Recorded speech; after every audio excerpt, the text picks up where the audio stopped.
আরজিকর কাণ্ডের তদন্তে সিবিআই এর ঢিলেমির অভিযোগ তুলে সিজিও কমপ্লেক্স ঘেরাওয়ের হুঁশিয়ারি মালদহ জেলা তৃণমূল সভাপতি আব্দুর রহিম বাক্সির। আরজিকর কাণ্ডে দোষীদের গ্রেপ্তার ও শাস্তির দাবিতে মালদহের রতোয়ার পুখুরিয়ায় তৃণমূলের ধর্ণা মঞ্চ থেকে এই হুঁশিয়ারি দেন তিনি। আব্দুল রহিম বক্সি বক্তব্য রাখতে গিয়ে বলেন, পশ্চিমবঙ্গকে একটা অশান্ত পরিবেশের মধ্যে অগ্নিগর্ভ আগুনের মধ্যে ফেলে দেওয়ার চেষ্টা করছে সিবিআই। সেই সিবিআই এর অফিস ঘেরাও করছে না কেন? প্রয়োজন পড়লে আমরা সিবিআই এর অফিস ঘেরাও করব। যেখানে সিবিআই তদন্তভারের দায়িত্ব নিয়েছিল তারা তদন্ত থেকে মুখ ফিরিয়ে চুক্তি মেরে বসে আছে, আর পশ্চিমবঙ্গটাকে একটা অশান্ত পরিবেশের মধ্যে অগ্নিগর্ভ আগুনের মধ্যে ফেলে দেওয়ার চেষ্টা করছে যে সিবিআই, সে সিবিআই অফিস ঘেরাও করছে না কেন? আমরা করবো সে সিবিআই, প্রয়োজন পড়লে তৃণমূল কংগ্রেস কর্মীরা সিবিআই অফিস ঘেরাও করবো, সে অভিযান আমাদের।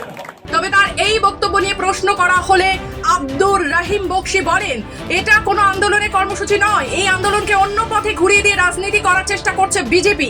সিবিআই কে ঘেরাও করা উচিত বলে আমি মনে করি। আন্দোলনকে অন্য পথে ঘুরিয়ে দিয়ে রাজনীতি করার চেষ্টা করছে বিজেপি।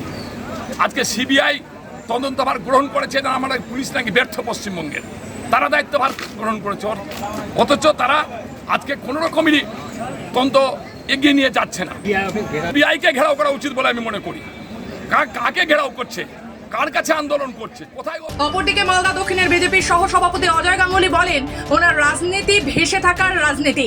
এমন একটা ওলট পালট কথা বলবে যা কলকাতাতে যায়, তাই কোনো বাস্তবতা নেই। স্বাভাবিকভাবেই সমস্ত কিছু রাজ্য সরকার লোপাট করে দিয়েছে। ওনার কোনো কাউন্টার আমাদের দিতে ইচ্ছা করে না, কারণ ওনার পদ্ধতি হলো একটা ভেসে থাকা রাজনীতি।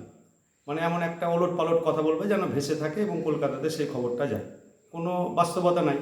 স্বাভাবিকভাবেই ওনার কোনো কাউন্টার অ্যাটাক আমরা করতে চাই। যদিও তৃণমূল সভাপতির এই বক্তব্যে রীতিমতো শুরু হয়েছে রাজনৈতিক চাপানোতর। মালদা থেকে পার্থ প্রতিম দাসের রিপোর্ট, খবর বাংলা।